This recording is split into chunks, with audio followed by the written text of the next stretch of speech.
दुरूद शरीफ पढ़ें।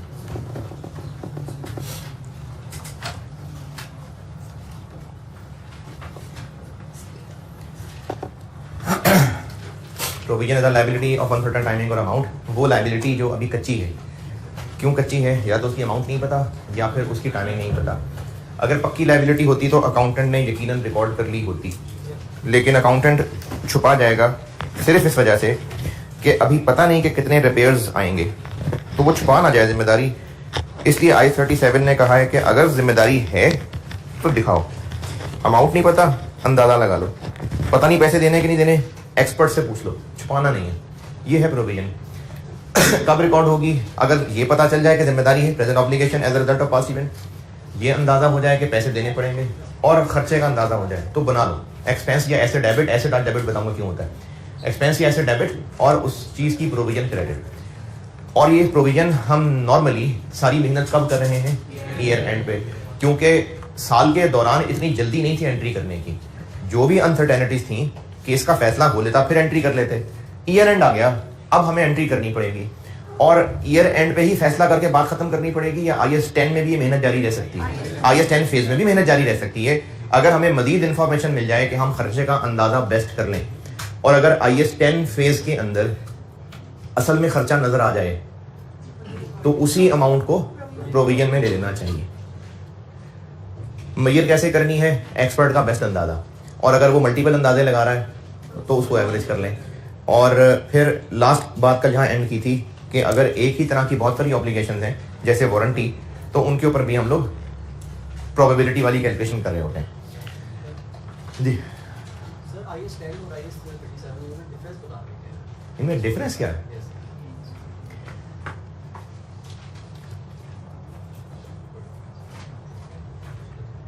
IAS 16 का क्या काम है? प्रॉपर्टी प्लांट इक्विपमेंट की अकाउंटिंग कैसे करनी है और ईयर एंड पे उसकी वैल्यू कैसे निकलनी है। IAS 2 इन्वेंट्री को ईयर एंड पे हमने किस अमाउंट पे वैल्यू करना है। IAS 38 इंटेंजिबल एसेट्स की वैल्यूएशन की बात कर रहा है। और क्या पढ़ा है? IAS 40 इन्वेस्टमेंट प्रॉपर्टी है। IAS 20 गवर्नमेंट ग्रांट है। हर IAS की जिंदगी का कोई ना कोई मकसद है और वो अपने अपने रिलेटेड टॉपिक्स की अकाउंटिंग बता रहे हैं कि फाइनेंशियल स्टेटमेंट्स बनाते हुए इनको कैसे डील करना है। जहां जहां भी ये सब काम करते हुए कुछ अंदाजे लगने हैं, जैसे NRV के लिए क्या अंदाजा लगना है? NRV अंदाजा है। IAS 16 के लिए क्या अंदाजा है? IAS 16 के लिए डेप्रिसिएशन मेथड, यूजफुल लाइफ वगैरह ये अंदाजा है। इसी तरह से IAS 38 सेम अंदाजे हैं। और डेटर्स के लिए क्या अंदाजा है कि उसके लिए प्रोविजन फॉर डाउटफुल डेट बनानी है कि नहीं आनी? हाँ, तो चलिए, तो अल्लाह की तरफ से नाम आ गया दिन में, प्रोविजन फॉर डाउटफुल डेट्स। ये IAS 37 में आएगी, provision for doubtful debt. Provision for doubtful debt जिंदगी में नाम सुना है कभी? ये IAS 37 में कवर होगी प्रोविजन। क्यों है? तो प्रोविजन, वो जो प्रोविजन है ना, वो प्रोविजन वर्ड अंदाजे के मानों में है, वो कोई लायबिलिटी थोड़ी है। वो तो वैसे एसेट में से पैसे कितने नहीं मिलेंगे, कितने पैसे डूब जाएंगे, इसका अंदाजा लगाने के लिए वर्ड प्रोविजन यूज होता है। जबकि हम IAS 37 में जो प्रोविजन पढ़ रहे हैं वो क्या है? वो लायबिलिटी है। तो प्रोविजन फॉर डाउटफुल डेट नहीं है इस IAS के अंदर। डील वैसे कैसे करते हैं? तो डेटर्स में से लेस करते हैं ना, ये तो लायबिलिटी है। डेटर्स में से लेस करना और चीज है, लायबिलिटी बनाना और चीज है। क्या बात हो रही थी? हाँ जी, तो जितने भी स्टैंडर्ड्स हैं, हाँ डेटर्स की मैंने बात की थी। डेटर्स के लिए हमें ये देखना होता है कि इससे पैसे मिलेंगे कि नहीं मिलेंगे। जितने भी स्टैंडर्ड्स हैं, और अभी जिनके मैंने नाम नहीं लिए जो आपके सिलेबस में नहीं थे, जिन जिन स्टैंडर्ड्स में कहीं ना कहीं अंदाजे इन्वॉल्व हैं किसी ना किसी शक्ल में, अगर ईयर एंड गुजर जाए और आप इसकी मिसाल, एक और मुझे मिसाल याद आ गई। आप कई एग्जाम्स चल रहे हैं और उन एग्जाम्स में हर इंडिविजुअल अपना अपना पेपर सॉल्व कर रहा है। वो सारे के सारे अपने अपने सब्जेक्ट्स के मुताबिक, अपने अपने नॉलेज के मुताबिक पेपर्स पे लिख रहे हैं। एक इन्विजिलेटर खड़ा है जो देख रहा है कि अपना अपना पेपर सब पूरा कर रहे हैं। सबने पेपर पूरा करने थे, 3 घंटे का टाइम था, 3 घंटे पूरे हो गए। अब एक इन्विजिलेटर का असिस्टेंट उठा, उसने सबसे पेपर कलेक्ट करने शुरू किए। वो चल रहा है, अभी बढ़ रहा है आगे। अब कुछ बैठे हुए स्टूडेंट्स की तरफ से जब ओ शिट की बातें आई और इन्विजिलेटर का क्या वो सर गलती हो लिख लो ठीक है लिख लो। इन्विजिलेटर नहीं पहुंचा अभी तक उसको, उस वो पेपर कलेक्ट करने वाला नहीं पहुंचा, इन्विजिलेटर कह रहा है लिख लो। अभी जो खैर है लिख लो कह रहा है ना, ये IS10 है। तो IS10 ये कह रहा है कि अपने अपने IS की बात पूरी मानते हुए आप लोगों ने ईयर एंड की फिगर्स बना के देनी है, लेकिन जब तक फाइनेंशियल स्टेटमेंट्स बन नहीं जाती, खैर है जो पता चल रहा है लिख लो, ठीक कर लो चीजें। ये IS10 है जो बाकी सारे IS की सपोर्ट के लिए बना है, ये IS10 है। क्योंकि ज्यादातर इसमें बात ईयर एंड के बाद वाली पीरियड, ज्यादातर क्या इसमें बात ही ईयर एंड के बाद वाली पीरियड की हो रही है। और IS 37 में भी हम ईयर एंड पे खड़े होकर ही प्रोविजन की बात कर रहे हैं और उसमें भी अंदाजे लगाने की बात कर रहे हैं और उन अंदाजों को सपोर्ट IS10 फेज के वाकयात दे रहे हैं। इसलिए लगता है बाज़ औक़ात लोगों को कि 1037 एक ऐसी चीज, हालांकि जिस तरह बाकी स्टैंडर्ड्स अपने अपने टॉपिक्स के लिए बने हैं वैसे IS 37 प्रोविजन के लिए बना है, लेकिन उसकी ज्यादातर मेहनत चूंकि IS10 फेज में हो रही होती है अंदाजा बेस्ट करने के लिए, इसलिए शक पड़ने लग शुरू हो जाता है कि IS10 क्या था और ये क्या है।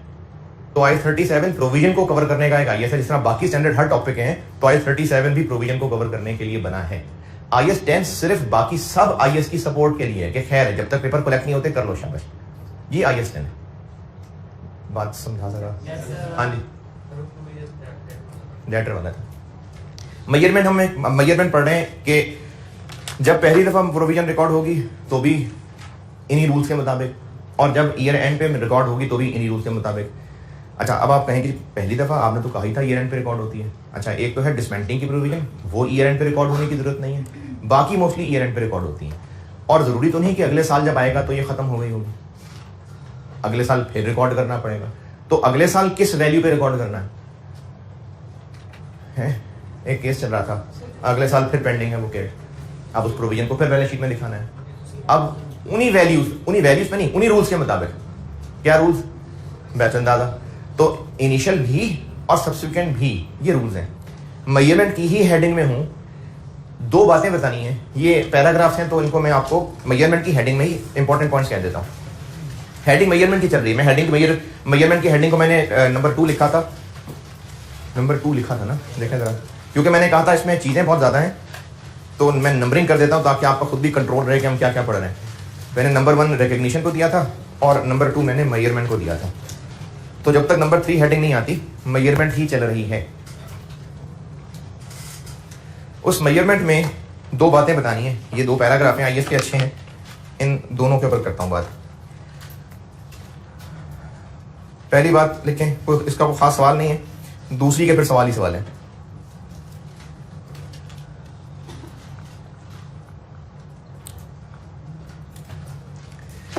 ये भी पहले समझाता हूं, लिखवा देता हूं अंग्रेजी, पहले समझ लें। ईयर एंड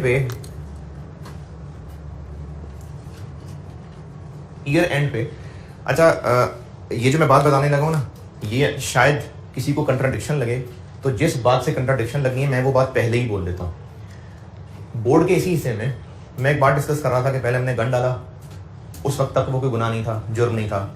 उसके बाद ईयर एंड तक या तो लॉ आ गया या हमने खुद ऐलान कर दिया, तो सफाई करवाना हमारी प्रेजेंट ऑब्लिगेशन बन जाएगी। लेकिन ईयर एंड तक, उसके बाद अगली बात ये की थी कि अगर ईयर एंड के बाद लॉ आए या हम ऐलान करें तो वो नॉन एडजस्टिंग, लेकिन लॉ का आना तब एडजस्टिंग होगा अगर ईयर एंड पे वर्चुअली सर्टेन था कि लॉ आ जाएगा। ये जो बात करने लगा ना वो इसको कंट्राडिक्ट नहीं कर रही है। ईयर एंड के ऊपर हमारे कोर्ट केस पेंडिंग था और उसके ऊपर प्रोविजन बनी हुई थी 50,000 की, क्योंकि लॉयर को लगता था कि 50,000 का आपको पेनल्टी पड़ जानी है। लेकिन लॉयर को यह पता है कि अभी हो जानी है कोर्ट में छुट्टियां, फिर उसको पता है, काफी एक्टिव है वो, बार में बहुत एक्टिव है। ये जो क्या कहते हैं उनको, कौन सी बार होती है ये ना, उनकी वो वकीलों की एक ग्रुप होता है कोर्ट्स के अंदर, वो फिर बड़ा इन्फ्लुएंशियल होता है, मुझे नाम भूल गया उसका, है नहीं चले, वो वकला का एक ग्रुप होता है, मुझे भूल गया वो, हर बड़ी कोर्ट में होता है, तो उसमें वो उठता बैठता है और उसको, वो बार नहीं है जो आपके ध्यान में आ रही ना, वो बार नहीं होती है, वो वकीलों का एक ग्रुप होता है, इन्फ्लुएंशियल होता है वो बहुत ज्यादा। तो वो वकील काफी एक्टिव था और उसको पता था कि जिस अदालत में केस लगा हुआ है उस जज की भी ट्रांसफर ड्यू है, उसको पता लग गई थी बातें होने वाली है ट्रांसफर, छुट्टियां भी आनी है। फिर जो नया जज आएगा, कोर्ट्स में छुट्टियां भी होती हैं, जो नया जज आएगा उसको सेट होते होते इतने सारे केसेस हैं, वो इस केस को 8-10 महीने से पहले हाथ नहीं डालेगा, ये हमारे वकील को पता है। और उस वकील को ये भी पता है कि 8-10 महीने तो उसने लगा देने हैं। ये केस जाके कहीं वकील का दादा है कि मार्च 23 से पहले नहीं होता सॉल्व, और उसको ये भी पता है कि जनवरी में जिस लॉ के तहत ये केस हुआ है उस लॉ में चेंज आने वाली है, ये वकील को पता है। काफी रिसोर्सफुल आदमी। अब वो जो चेंज आने वाली है, वो जब चेंज आ जाएगी तो ये जो फाइन आज हमें 50,000 पड़ने की उम्मीद है, ये कल को 75 हो जाना है। तो प्रोविजन 50 पे रिकॉर्ड करें कि 75 पे? हाँ जी, अच्छा 75 इस वजह से कि ज्यादा है, फिर लेकिन अभी तो 50 ही है ना, प्रोविजन तो अभी बना रहे हैं। हाँ, चूंकि हालात बता रहे हैं कि हमें अल्टीमेटली देने 75 ही पड़ेंगे। बेशक अभी लॉ नहीं आया है, लेकिन हालात नजर आ रहे हैं कि लॉ ने आ जाना है और हमें देने अल्टीमेटली इतने ही है। बेशक प्रोविजन बन आज रही है, लेकिन किसकी बन रही है प्रोविजन? जो कल खर्चा करना पड़ेगा तो वो तो 75 करना पड़ेगा, इसलिए आज प्रोविजन 75 की बनेगी। अभी इस वक्त लॉ आया नहीं है, लेकिन वकील को लगता है कि ये होने जा रहा है मामला, और जब कल को केस सेटल होने की बारी आएगी तब तक इसमें चेंजेस आ गई होनी है और उस पर वही नए वाले रेट्स लग जाने हैं, तो इस पे प्रोविजन बनेगी। हाँ हाँ बिल्कुल, IS10 फेज से बाहर आएगी ये लॉ, IS10 फेज के अंदर नहीं आएगा। ये तो मैंने आपको 8-10 महीने बोल दिए। हो सकता है ये केस वकील के ख्याल में 4 साल बाद सेटल होना होता और 3 साल बाद उसको लॉ आता नजर आ रहा होता, फिर भी 75,000 पे रिकॉर्ड करते हैं। वजह इसकी ये है कि जब हम प्रोविजन ही उस अमाउंट की बना रहे हैं जो खर्च होनी है, और वो भी लगाना बेस्ट अंदाजा ही है, तो बेस्ट अंदाजा है ही ये, पता है खर्चा इतना होना है, तो इसलिए इसके ऊपर प्रोविजन बनेगी। जी वही अंग्रेजी लिखाने लगो। नहीं, वो जो मैं आपको कंट्राडिक्शन कह रहा था ना, उस बच्चे ने कह दिया कि वो आपने तो कहा IS10 फेज का, तो ये बात की भी बात हो सकती है, यानी उस पहले जो लिखाया था वो चेंज नहीं हो रहा है इसे। अगर गौर करेंगे तो है उसी की सपोर्ट की बात, ये जो मैं अंग्रेजी लिखाने लगा हूं। लिखिए जी, future event that may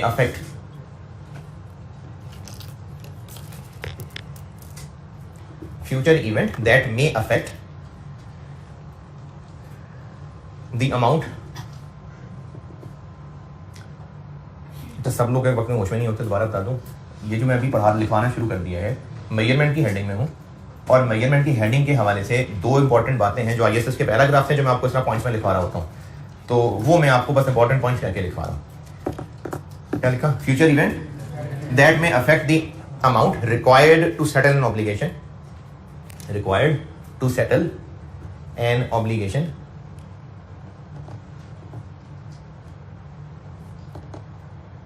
shall be reflected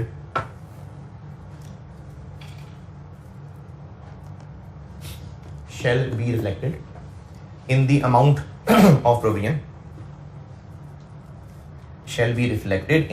of provision, यानी अमाउंट जो प्रोविजन की हम बना रहे हैं उसमें इसका इंपैक्ट लेना है।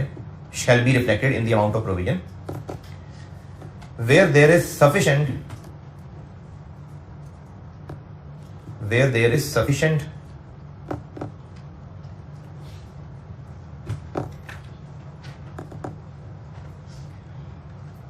Objective evidence. ये वर्चुअली सर्टेन से थोड़ी सी हल्की बात है क्योंकि वर्चुअली सर्टेन है कि ईयर एंड पे लॉ आने, तो वो तो करीबी चीजें ही होती हैं, लेकिन ये तो मैंने कहा 2 साल बाद की भी बात हो सकती है, तो इसलिए वर्ड चेंज है। वर्ड है there is sufficient objective evidence. Sufficient यानी काफी, ऑब्जेक्टिव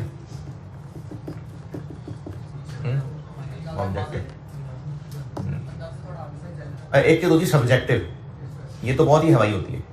ऑब्जेक्टिव वो है जिसमें फिर टू दी पॉइंट बात होती है, दूसरों को एक तो साबित भी हो सकती है किसी तरह से, एविडेंस एक्सप्लेन भी हो सकती है, एविडेंस। तो सफिशिएंट ऑब्जेक्टिव एविडेंस यानी काफी एविडेंस हो जिसपे ऑडिटर भी मुतमईन हो जाए कि हाँ सही कह रहा है, बाकी इतना लॉ चेंज हो जाना है। क्या सफिशिएंट ऑब्जेक्टिव कहां तक लिखा? Evidence that such event will occur, that such event will occur. तो अमाउंट ऑफ प्रोविजन निकालते हुए अगर फ्यूचर में कोई वाकया होने वाला है जिसका उस पर असर पड़ना है और वो वाकया होगा, इस बात के सफिशिएंट ऑब्जेक्टिव एविडेंस है, ये आपको सवाल की वर्डिंग से आइडिया हो जाएगा, तो हमें आज ही फिर इस अमाउंट को एडजस्ट कर लेना चाहिए, हमें आज ही प्रोविजन इस अमाउंट पे बनानी चाहिए। अच्छा, अगर वकील को ये लगता है ना, वैसे ही यार इतना अर्सा हो गया, कोई लॉ चेंज नहीं हुआ, मुझे लगता है कि लॉ चेंज हो जाना है, ये सफिशिएंट ऑब्जेक्टिव नहीं है, या वो जो क्लेमेंट है वो दुआएं दे रहा है कि अल्लाह करे लॉ बदल जाए और तुझे 50% ज्यादा पैसे देने पड़े, तो वो भी सफिशिएंट ऑब्जेक्टिव एविडेंस नहीं है। तो सफिशिएंट ऑब्जेक्टिव एविडेंस वो है जो ऑडिटर की तसल्ली कराई जा सके कि देखें ये मैंने, अगर लॉयर मुझे ये कह रहा है तो लॉयर के फलाने सेशंस में ये जिक्र हुआ था, फलानी मीटिंग में ये डिस्कशन पेपर मौजूद था, तो ऑडिटर उस पर फिर यकीन कर लेगा। तो इसको कहते हैं सफिशिएंट ऑब्जेक्टिव एविडेंस। सवाल में ये हुआ तो पहचाना जाएगा, इसके तो खैर सवाल की जरूरत नहीं है। ये मिसाल अगर आप इसके बारे में कुछ लिखना चाहें तो लिख लें, जो मैंने ज़बानी मिसाल बताई है इसकी नोट करनी है तो कर लें, लेकिन ये 2-4 टेढ़ी मेढ़ी लाइनें नोट करने से कुछ नहीं होता, कुछ कहानी लिखनी होती कि क्या है।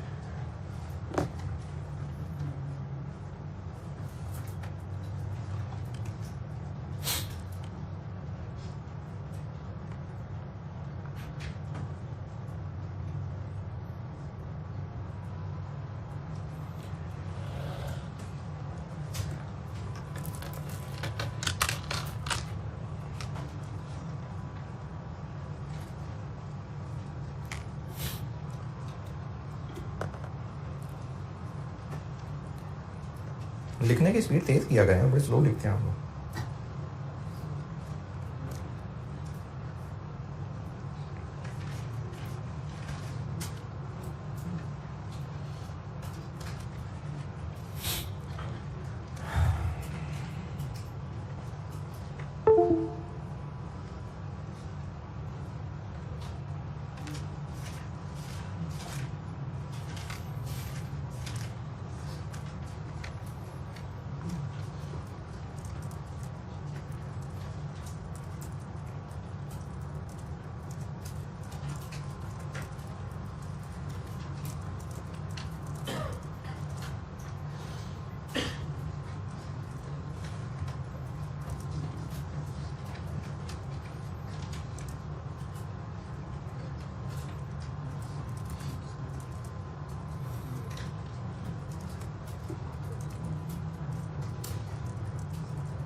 ठीक है, नोटेड। अगला पॉइंट लिखें।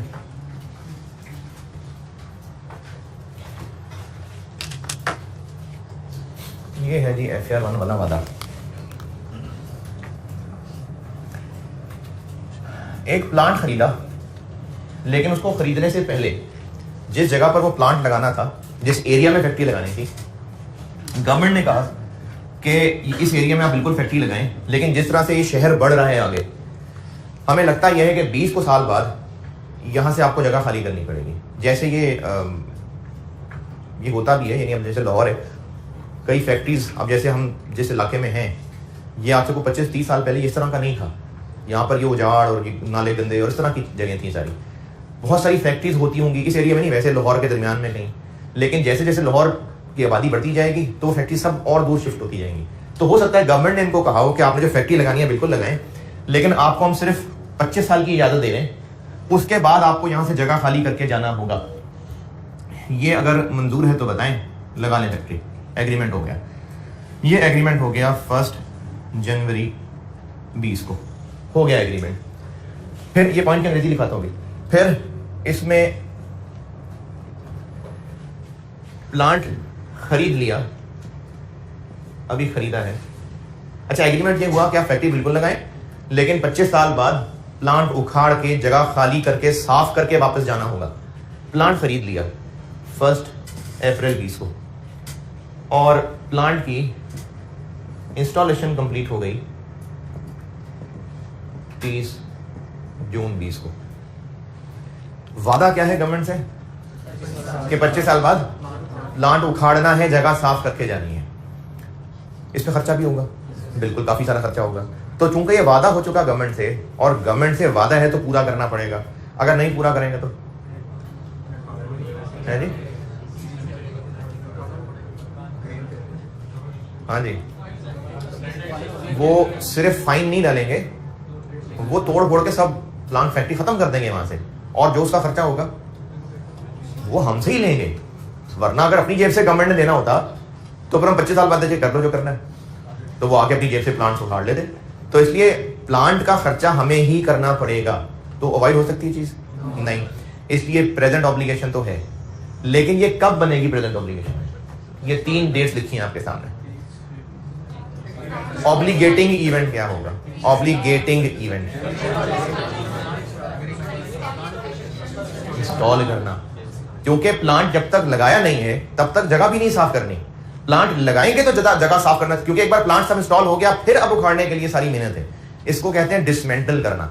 तो प्लांट एक बार इंस्टॉल हो गया, ये है अब ऑब्लिगेटिंग इवेंट।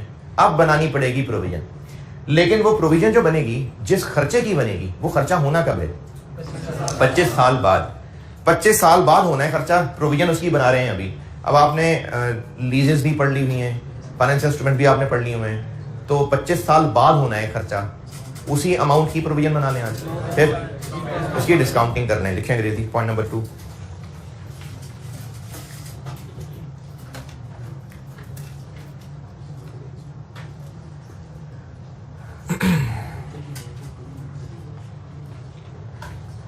जी जी,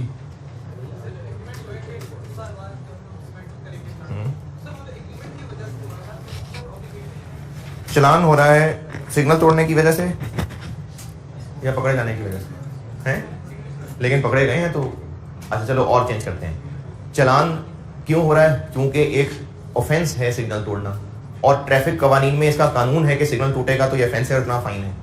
तो चलान सिग्नल तोड़ने की वजह से हो रहा है या उस कानून की वजह से हो रहा है?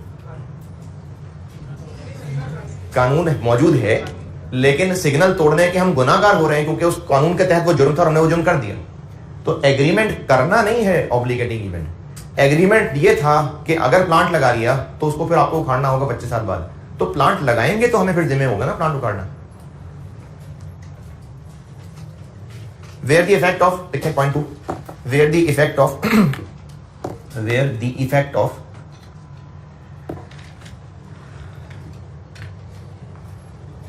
where the effect of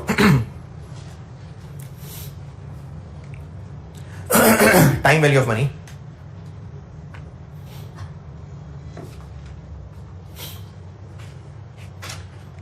अच्छा, मुझे भी बड़े अरसे बाद ये बात पता चली थी, नॉलेज के लिए बता रहा हूँ, हो सकता है मैं ही नालायक हूँ आप लायक हूँ।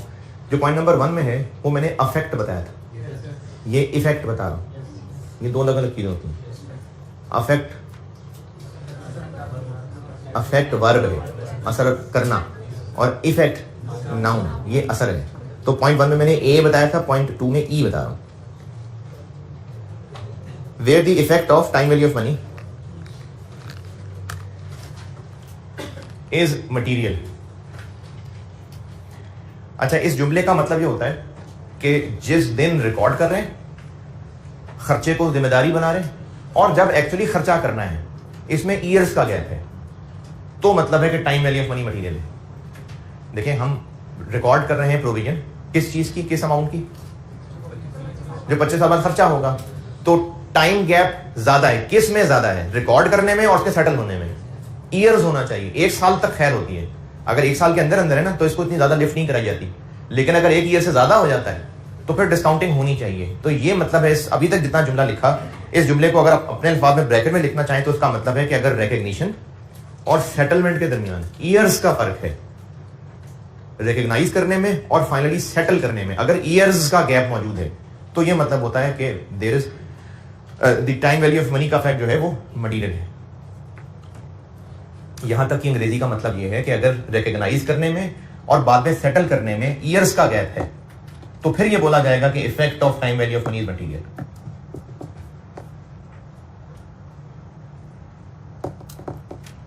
और इसी से मिलती जुलती चीज मैं आपको आगे चल के कंसोलिडेशन में भी एक पढ़ाऊंगा, वो फिर मैं आपको तब याद दिलाऊंगा कि वो डिसमेंटलिंग में जैसे पढ़ा था ना वैसा ही है। बस के बाद अगला इंशाल्लाह कंसोलिडेशन ही है। आयत 37 के बाद इंशाल्लाह कंसोलिडेशन है। कंसोलिडेशन जो है वो मेक और ब्रेक सवाल होता है, या तो पेपर उड़ा के रख देगा या पास करा देगा। क्योंकि एक 18 नंबर का सवाल अगर आपका अच्छा हो जाए तो कॉन्फिडेंस लेवल बहुत बढ़ जाता है। हाँ ये भी है कि आप 18 नंबर पूरे ले लें लेकिन इतनी बोंगियां माने कि बाकी में रह जाएं, वो भी गुंजाइश माने। लेकिन नॉर्मली कंसोलिडेशन जिनकी अच्छी तैयार हो जाती है ना तो उनका कॉन्फिडेंस लेवल ज़्यादा होता है। FAR 2 में प्रैक्टिस कराऊंगा इंशाल्लाह उसकी बहुत। कौन से कहाँ चलेगी, क्या लिखा इस material the amount of provision the amount of provision the amount of provision shall be the present value. The amount of provision shall be the present value of the expenditure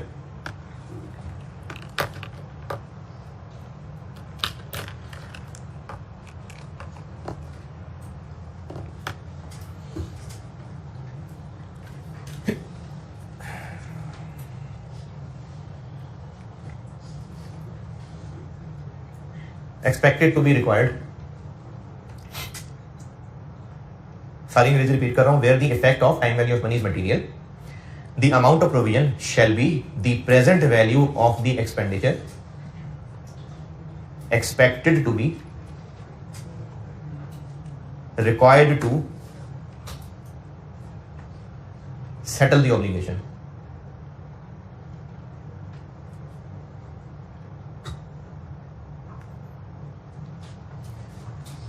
इसी पॉइंट में हूं, इसी point में अगला sentence देखें।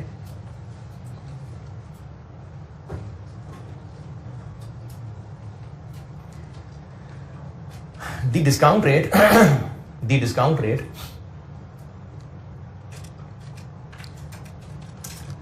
shall be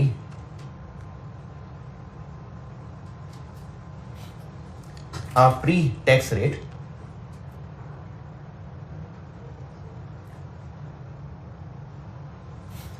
अगर memory अच्छी हो तो इस तरह का जुमला जिंदगी में पहले भी किया होगा।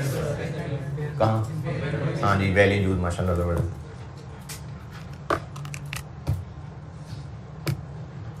The discount rate shall be a pre-tax rate, pre-tax। और ये प्री टैक्स और पोस्ट टैक्स क्या चीज़ है? मेरा ख्याल है शायद कि MFA में अब ये चीज़ है कॉस्ट ऑफ कैपिटल में ना, तो अगर MFA पढ़ना है तो ये आपको पता चल जाएगा पोस्ट टैक्स प्री टैक्स क्या चीज़ होती है। नहीं तो BFD में आएंगे तो इंशाल्लाह बता दूंगा। प्री टैक्स रेट दैट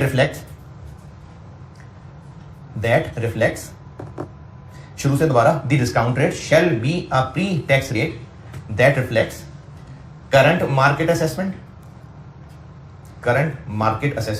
ये मैं आपको मेनली MCQ के लिए बता रहा हूँ। यही बात एग्जाम में उम्मीद नहीं है कि इसमें उलझाया हो ज्यादा, सीधा सीधा डिस्काउंट रेट ही दिया होगा। Current market assessment of time value of money, current market assessment of time value of money and risks specific to the liability, risks specific to the liability।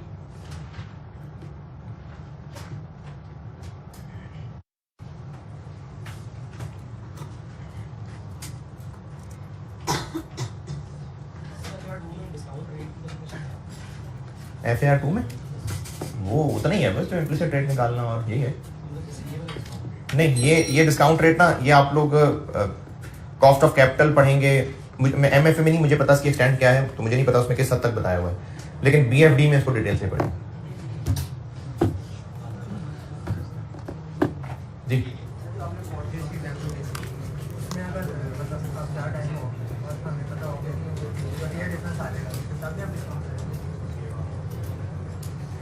अच्छा, एक सवाल है कि अगर कोर्ट केस में 3-4 साल का गैप हो और उस 3-4 साल के गैप की वजह से तो डैमेज की अमाउंट को भी डिस्काउंट करना चाहिए।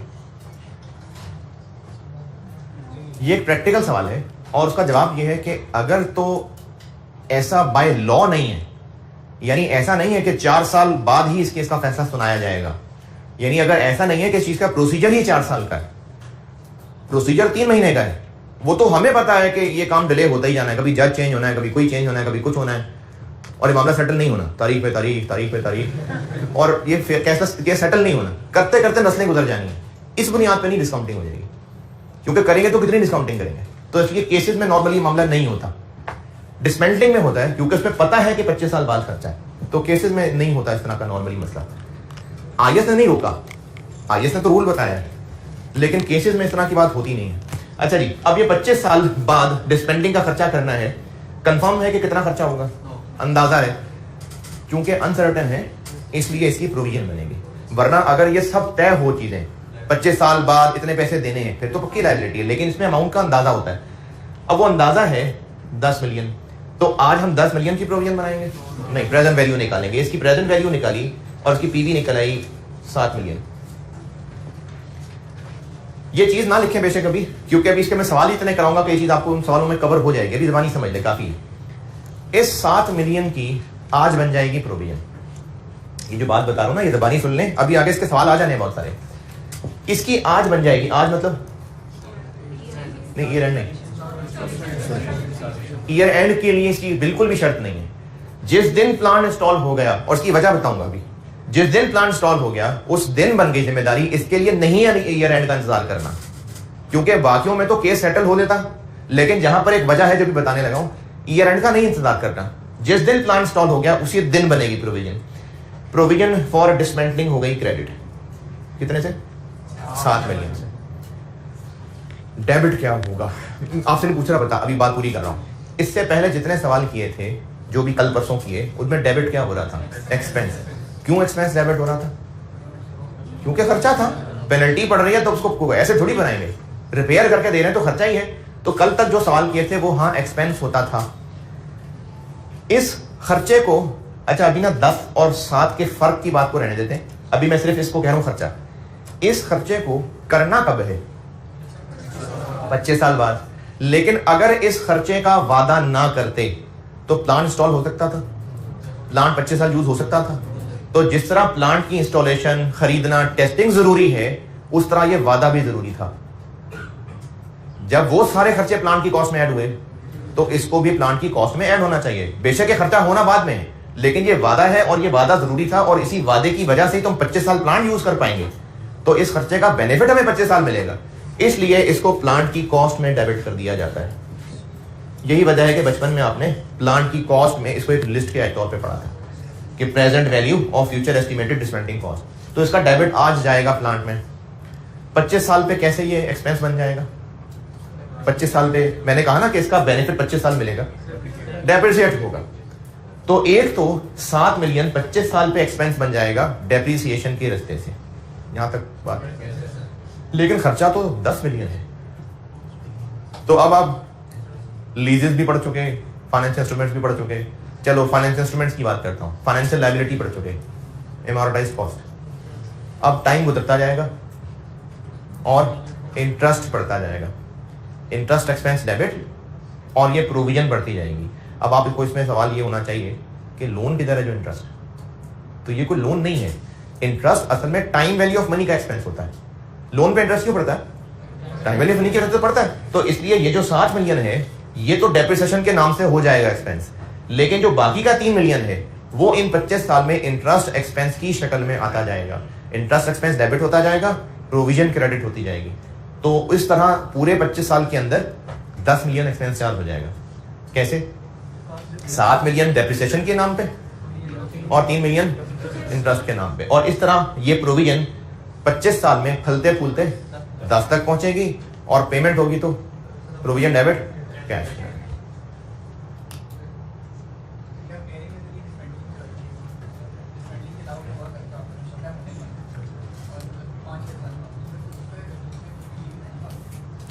कोई मिसालें हैं नहीं ना इस तरह की। अगर होना ऐसी मिसालें, जैसे सवाल यह है कि डिस्मेंटलिंग के अलावा क्या किसी और की डिस्काउंटिंग नहीं हो सकती? हो सकती है। आईएएस ने ये रूल डिस्मेंटलिंग के लिए नहीं रखा है, वरना इस पैराग्राफ में डिस्मेंटलिंग का वर्ड होता। मिसाल इसकी क्या हो सकती है? इसकी मिसाल ये हो सकती है कि हमने अपने कस्टमर्स को कहा हो कि ये जो चीज़ हम आपको बेच रहे हैं 5 साल की वारंटी है, 5 साल में जो भी मसला हुआ आप ले आए ठीक कर देंगे। लेकिन उसको डिफाइन इस तरह से कर दिया कि ये वाले मसले बस हम पहले साल के अंदर अंदर ठीक करेंगे, फलाने वाले मसले दूसरे साल के अंदर, फलाने वाले मसले तीसरे साल के अंदर, वो कंप्रेसर है तो ये होगा, फलाना है तो ये होगा।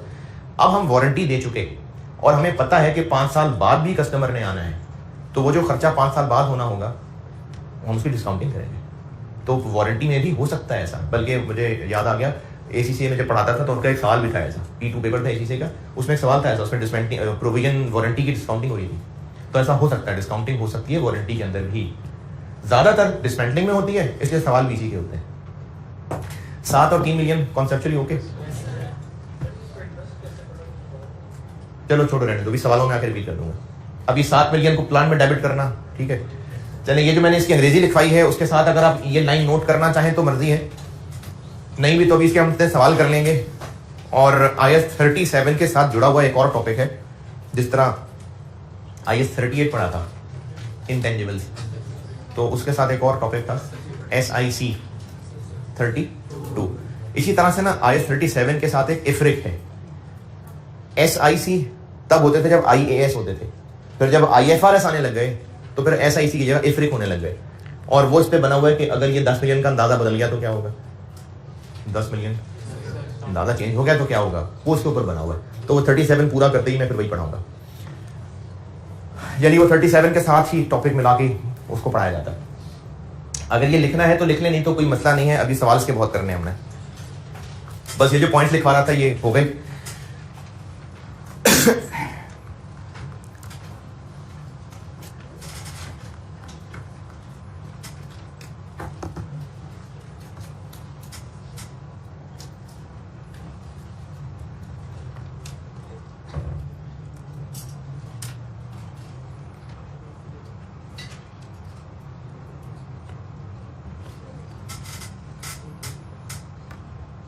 जी जी,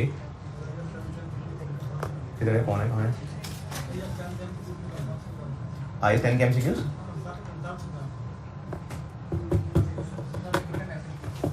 अच्छा, वो जो ग्रुप में पूछा था, अच्छा वो एक बच्चे ने MCQ का पूछा था, तो मैंने कहा कि ग्रुप क्लास में याद कराना। वैसे तो अपनी ही किताब में खुद ही MCQs लिख के मैं इनको लिफ्ट नहीं करा रहा होता। मैंने ना हर चैप्टर में वो 5-5 MCQs अपने तौर पे बनाए थे, और उसके बाद फिर जैसे जैसे पास पेपर में MCQs आने लग गए मैंने वो भी इसमें डालने शुरू कर दिए। तो ऑटम 21 तक के MCQs मैंने इसमें डाले हुए हैं।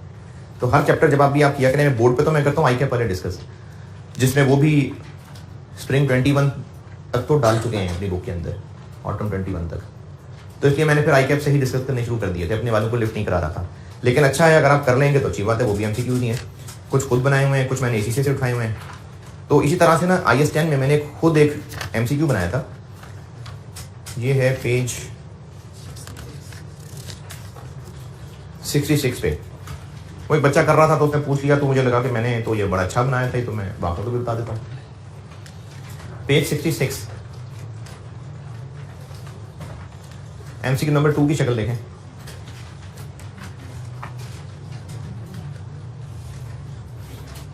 MCQ नंबर 2 शक्ल देखें, मतलब पढ़ी लें।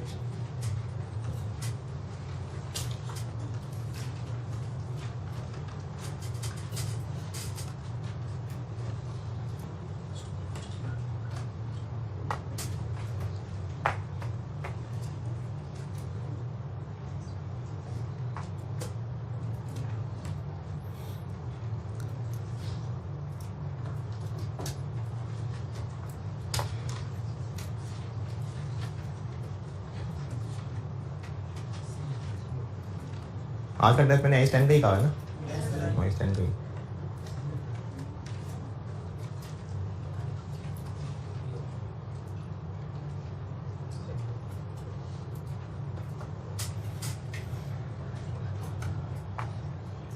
टेस्ट में ना कोई नया पॉइंट डालने की भी मैं कोशिश करता ही हूँ। तो इसमें एक सवाल है, मुझे एक जगह से मिला था, अच्छा लगा था मुझे, उसे मैंने थोड़ी सी चेंज करके डाल दिया। तो कर लिया करें तो फिर डिस्कशन में भी आ जाए करे। असेसमेंट में कर चुका हूँ डिस्कस ना, असेसमेंट।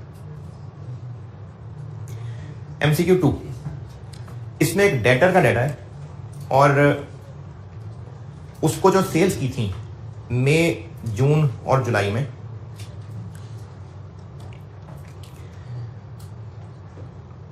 इन लास्ट 3 मंथ्स होना चाहिए, हाँ 3 मंथ्स होना चाहिए,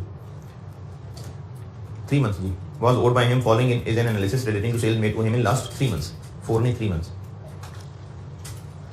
टेबल से ऊपर 4 मंथ्स लिखा है ना अंग्रेजी में, तो ये 3 मंथ्स है। अच्छा, ये जो उसको सेल्स वाले कॉलम में देखिए फिगर लिखी हुई है, ये मई में, जून में, जुलाई में की गई सेल्स हैं उसको, और इन्हीं सेल्स के अगेंस्ट जब पैसे आए वो उनके सामने लिखे हुए हैं। जैसे ये जो मई के सामने मई, जून और जुलाई की रिसीट्स लिखी हुई हैं, इनकी क्या इंटरप्रिटेशन है कि ये जो 1.5 लाख रुपए की मई में सेल्स की थी, इस में से 70,000 रुपए मई में मिल गया था, 50,000 उसने दिया जून में और 20,000 दिया जुलाई में। कितना बना? 70 प्लस 50 प्लस 20 140। कितना और रहता है उससे? 10 रहता है। फिर इस बंदे को जून में जो सेल की थी 1,20,000, उसके अगेंस्ट उसने जून में दिए 80,000 और जुलाई में दिए 20,000, 1 लाख हो गया। कितना रह गया? 20। 10 रहता है उसका वो मई की सेल वाला, 20 रहता है जून की सेल वाला। कितना हो गया? 30। जुलाई में फिर इसको 50,000 रुपए की चीजें बेचनी और इसके अगेंस्ट अभी कुछ भी नहीं मिला, तो टोटल कितना रिसीवेबल? 80,000। ये वो 80 है जो लेके वो गया। पहली लाइन में जो 80 लिखा हुआ है वो ये 80 है जो डूब गया। अब चूंकि बैंकक्रप्ट हो गया और पैसे कुछ रिकवर नहीं होने, तो जितना उससे रिसीवेबल था वो राइट ऑफ कर लेना चाहिए, 80,000 राइट ऑफ कर लेना चाहिए। फिर उस 80 में से 50 तो जुलाई की सेल है, वो तो है ही ईयर एंड के बाद की सेल, तो हमें उतना राइट ऑफ करना चाहिए जो ईयर एंड वाले से रिलेटेड है। तो उस 80 में से कितना ईयर एंड तक की सेल से रिलेटेड है? 30। तो हम 30 को राइट ऑफ कर लेंगे। बाकी 50 तो मिल गया ना अगले 2 महीनों में। ईयर एंड पे वो हमारा डेटर था, उस अमाउंट में से हमें नजर आ रहा है कि बाद में 30 नहीं मिलना। बाकी तो मिल गया ना जुलाई जून ये जो जुलाई के अंदर मिला है ये मिल गया। देखें 1.5 लाख में से मई में कितना मिल गया था, जून में कितना रह गया? 30 रहता था 30 जून के ऊपर। फिर उसको जून में सेल्स की 120 की, इसमें से जून के अंदर अंदर मिल गया, कितना रह गया? इस बंदे से हमारा रिसीवेबल था 70 ईयर एंड पे। नहीं, ये कहां है? मई में सेल्स की थी 1.5 लाख, कब कब कितने कितने पैसे मिले? तो 30 जून ईयर एंड पे से मजीद कितना रिसीवेबल था? 30। फिर जो जून में सेल की 1,20 की, उसमें से जून तक 80 रिकवर हो गया। बाकी उस बंदे से 30 जून 19 को इतना रिसीवेबल आ रहा था, इसमें से कितना आगे डूब जाएगा? अच्छा चलो, इसमें से कितना मिल जाएगा आगे? 40। वो आगे नजर आ रहा है जुलाई में, कितना डूब जाएगा? 30। तो वो इसी में से है जो 30 डूबेगा, उसको राइट ऑफ कर लेंगे। जो ईयर एंड पे है उसमें से कितना डूबना है? उसमें से 30 डूबना है, तो वो 30 है जो राइट ऑफ करेंगे।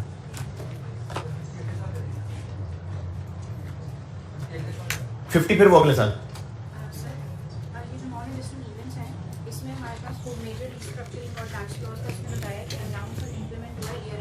जी फिर तो IS 10 ही नहीं है ना, ईयर एंड से पहले अनाउंस हो गया, तो IS 10 क्या है इसमें?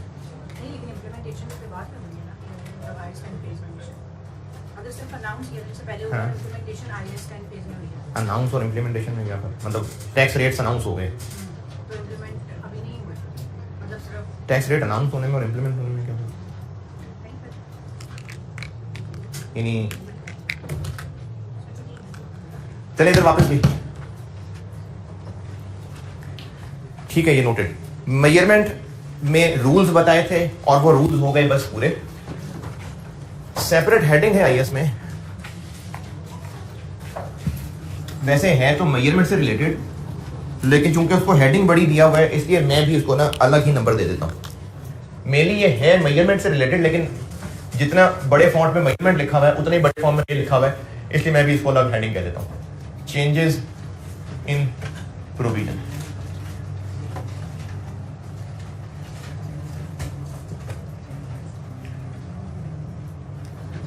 ये चीज है मेनली मेजरमेंट से रिलेटेड, लेकिन एक अलग हेडिंग है, मैंने भी अलग हेडिंग दे दी। रिकग्निशन की मैंने एक हेडिंग दी थी, रिकग्निशन पूरी, उसमें क्या हमने पढ़ा था?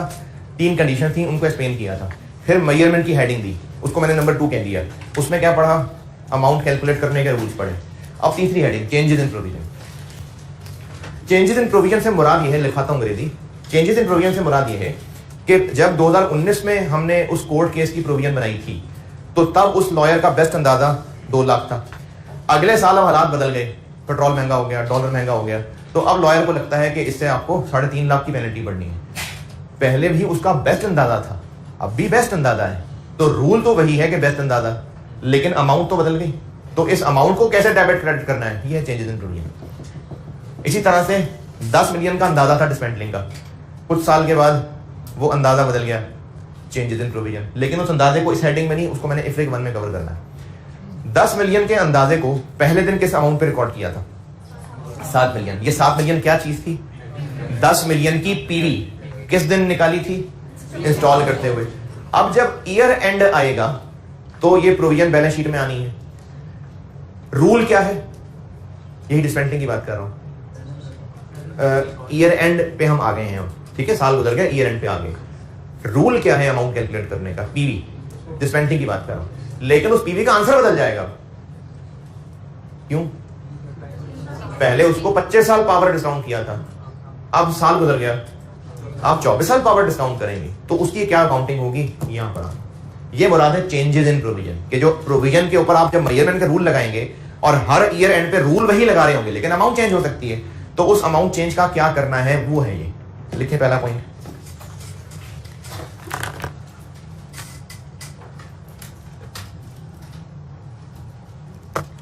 provisions shall be reviewed,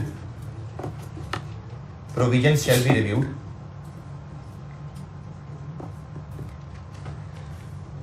at the end of every year, provisions shall be reviewed at the end of every year, provisions shall be reviewed at the end of every year and adjusted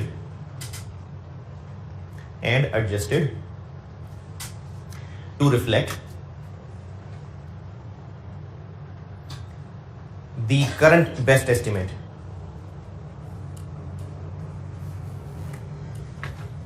क्या मतलब हुआ इस बात का कि हर year and पे review करें और अब जो वकील का बेस्ट एस्टिमेट है उस पे रिकॉर्ड करें, करंट बेस्ट एस्टिमेट। अगर केस साल साल चलता चला जा रहा है तो हर ईयर एंड पे वो अपना बेस्ट एस्टिमेट बताएगा, तो फिर प्रोविजन उस पे अपडेट करते जाएंगे।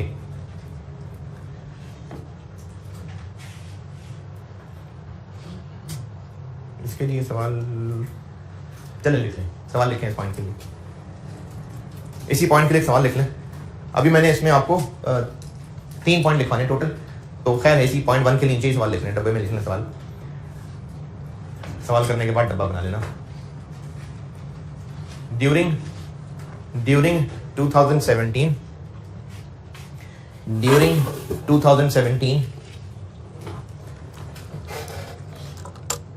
a case for damages was filed against company.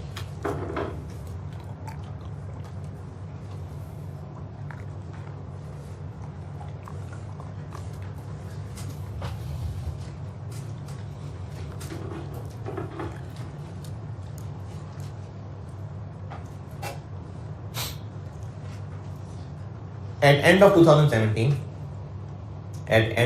2017, अगला सेंटेंस है ये, at end of 2017, lawyer's best estimate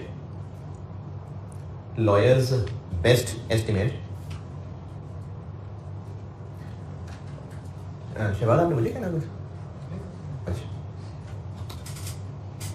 lawyer's best estimate for the amount of damages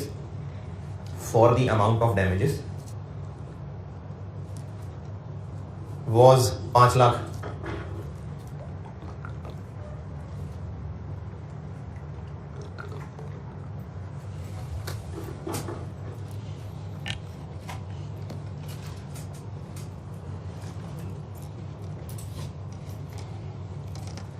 At end of 2018,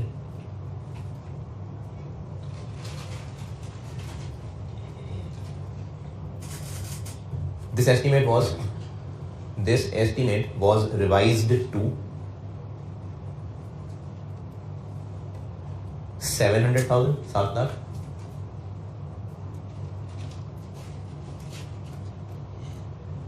During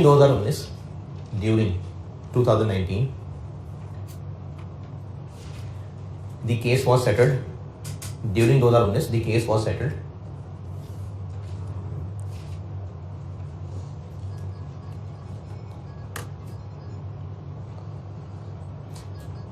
For a total payment of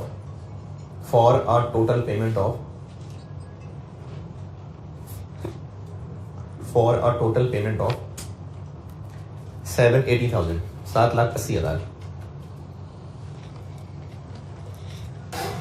required है entry सारी.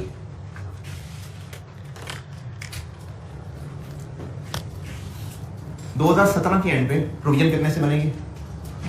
5 लाख से. Damages या damages ना लिखना हो, P&L लिखना है तो भी काफी है. Damages debit, provision for damages 5 lakh से. और बैलेंस शीट में ये प्रोविजन शो हो जाएगी लायबिलिटीज में. अगले साल प्रोविजन अभी भी पेंडिंग है. अब वकील का बेस्ट एस्टीमेट क्या है? तो अब 7 लाख से फिर से एंट्री कर लें? नहीं, अब हम इसको 2 लाख पर 2 लाख से अपडेट कर लेंगे. लेकिन ये होगा वाकया 18 में. तो हर साल के एंड पे फिर से एस्टीमेट रिवाइज होगा और जो उस वक्त तक का बेस्ट है वो डलेगा. तो 2 लाख से एंट्री और हो जाएगी.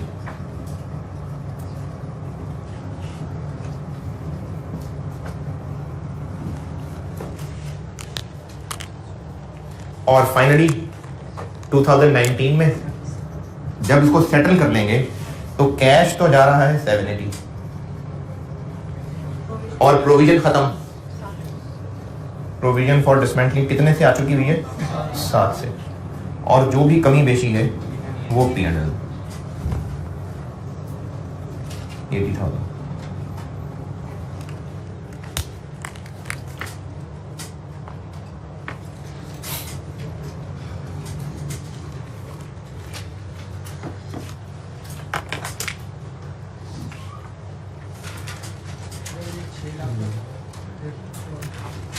अच्छा, अगर ये कैश 670 में सेटल हो जाता तो प्रोविजन तो सारी ही खत्म करते, क्योंकि प्रोविजन बस खत्म.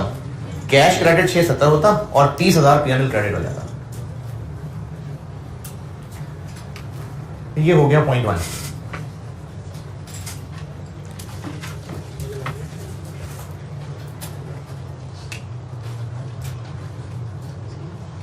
पॉइंट 2 लिखें.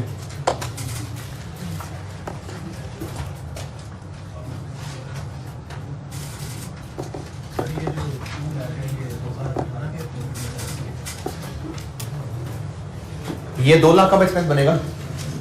हाँ, एस्टीमेट चेंज है ना, तो एस्टीमेट चेंज ऐसे ही होता है. अच्छा, ये सवाल ये है यहाँ कि ये हमें पेनल्टी जो 780 की पड़ रही है, ये हरकत तो 17 में की थी, तो फिर 18-19 एक्सपेंस क्यों आ रहा है? क्योंकि 17 में जो हम बेस्ट अंदाजा लगा के एक्सपेंस बना सकते थे वो बनाया है. जितनी कोई सजा उसकी हम उस वक्त समझते थे वो रख ली. अब उसके बाद अगर एस्टीमेट चेंज हो रहा है तो फिर वो बात के हालात में चेंज हो रहा है. अब मजीद जो एक्सपेंस आ रहा है ना या इनकम आ रही है, ये हालात बदलने की वजह से. हरकत की सजा हम दे चुके P&L को, उसके बाद हालात बदल रहे हैं, एस्टीमेट बदल रहे हैं, तो जिस साल में जितने हालात बदलेंगे उस साल में उसके हिसाब से एक्सपेंस आ जाएगा. किधर? इधर लिख दें, डैमेजेस लिख दें.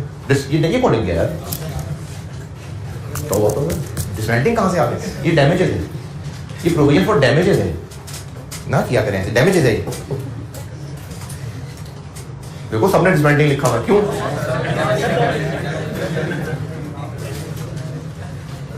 डैमेजेस भाई, डैमेजेस. दूसरा पॉइंट लिखें. अच्छा, ये भी आप ही समझदार हैं, खुद ही बता देंगे. अगर 19 में हालात अपनी फेवर में आ जाते हैं, सबूत और मिल जाते हैं हमारी फेवर में, जज तब्दील हो जाते, हालात अपनी फेवर में आ जाते, अब नहीं हमें खर्चा करना पड़ेगा, वकील का बेस्ट अंदाजा है कि अब तो खुशियां मनाएं बस, अब नहीं बनता पैसे, बल्कि आप कहते तो दूसरे के खिलाफ पैसे केस हम डाल दें। हाँ जी, प्रोविजन बनाई हुई है लायबिलिटी, अब लगता है कि नहीं अब नहीं पैसे जाएंगे तो रिवर्स कर देंगे। लिखें अंग्रेजी पॉइंट नंबर 2, यही चेंजेस इन प्रोविजन पढ़ा रहा हूँ। पॉइंट 1 लिखा था उसका सवाल करा दिया, पॉइंट 2 इसकी सवाल की जरूरत नहीं है। पॉइंट नंबर 2 में लिखें if outflow of economic resources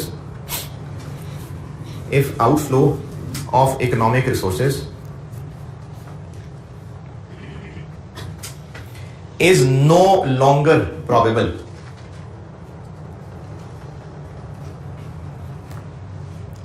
यानी पहले कभी होता था अब मजीद नहीं है, तो जब पहले होता था तो बनी हुई थी प्रोविजन, अब नहीं रह गया probable. If outflow of economic resources is no longer probable, then provision shall be reversed. Provision shall be reversed.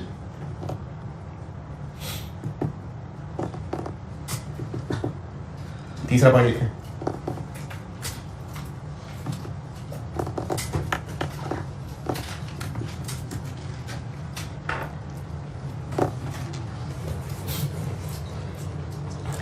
तीसरा पॉइंट ये है जो मैं अभी आपको डिसमेंटलिंग में समझा रहा था, लिखाता हूं अंग्रेजी। पहले दिन प्रोविजन क्रेडिट और प्लांट कितने से डेबिट किया था मिसाल में अभी 7 मिलियन से, लेकिन असल में पैसे देने हैं 10, तो प्रोविजन को 7 से बढ़ा के 10 तक पहुंचाना है। प्रोविजन आज 7 पे क्यों रिकॉर्ड की, 10 पे क्यों रिकॉर्ड नहीं की? यानी कल का 10 आज के 10 के बराबर नहीं है, आज के वो 7 के ही बराबर काफी है, लेकिन कल महंगाई हो जाएगी तो फिर 10 तक पहुंच जाएगा। तो ये जो वक्त के साथ पैसे की वैल्यू गिरना है, फायदा है नुकसान है? पैसे की वैल्यू गिर जाना एक नुकसान वाली बात है ना। तो ये जो वक्त के साथ साथ इस पैसे की वैल्यू गिरना है, ये हमारा एक एक्सपेंस है, इसके लिए इंटरेस्ट का वर्ड यूज होता है। तो इंटरेस्ट ये इसलिए नहीं है क्योंकि लोन लिया हुआ है, बस पैसे की वैल्यू गिर रही है, एक्सपेंस है, क्योंकि आज हमारे नजदीक जो काम 7 मिलियन में हो जाना था वो कल मिलियन में होगा, तो ये नुकसान वाली बात है। क्यों हो रहा है नुकसान? वक्त गुजरने के साथ जो पैसे की वैल्यू बदल रही है, इसको कहते हैं इंटरेस्ट। तो ये जो 3 मिलियन है ये इंटरेस्ट के नाम से रिकॉर्ड होगा। तो इंटरेस्ट के वर्ड का मतलब यहाँ लोन नहीं है, लेकिन फिर भी ये इंटरेस्ट एक्सपेंस होगा।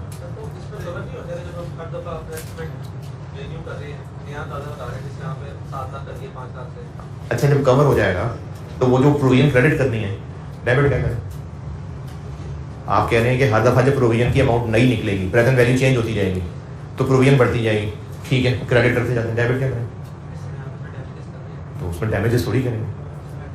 ये तो डैमेजेस की अमाउंट का ही अंदाजा रिवाइज हो रहा है, वो तो प्रेजेंट वैल्यू चेंज होती जा रही है, उसको इंटरेस्ट कहेंगे जी। बाकी फिर मैं जब कल सवाल कराऊंगा ना फिर पूछ लीजिएगा।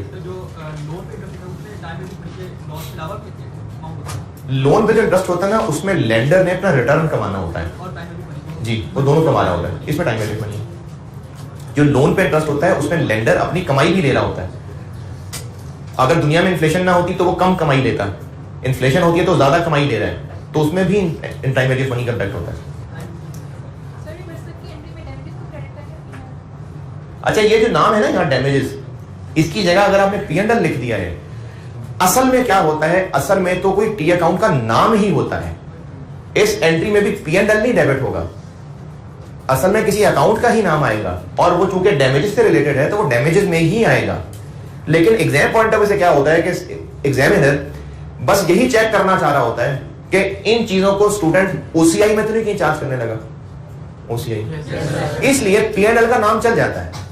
वो चीजें जो कोई बहुत ज्यादा यूज नहीं होती है, जैसे सेल्स है, ये तो हर रोज होनी है, सैलरी है हर महीने की रिकरिंग चीज है, लेकिन ये नाम ना रिकरिंग इतने नहीं होते हैं, तो एग्जामिनर इस तरह के नामों पे इतना टची नहीं है। अगर आप यहां डैमेजेस के वर्ड की बजाय P&L लिख देंगे तो भी ठीक है।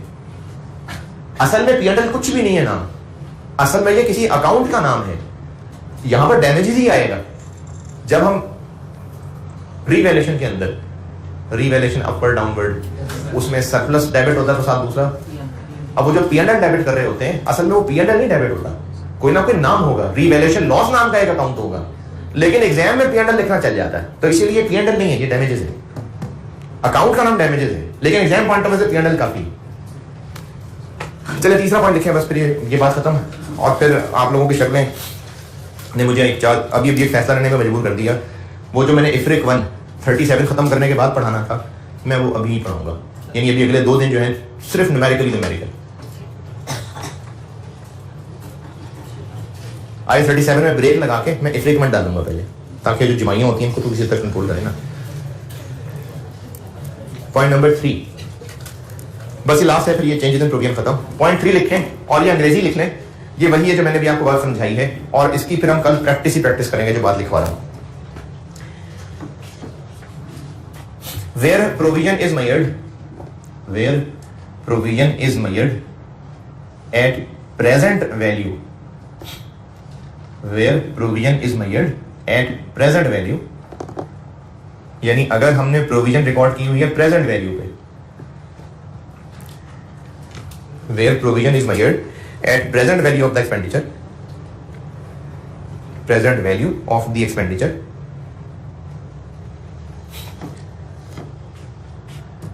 then the increase यानी बढ़ना, increase in the carrying amount of provision, increase in the carrying amount of provision due to passage of time, carrying amount of provision due to passage of time, यानी वक्त गुजरने की वजह से जो increase आएगा।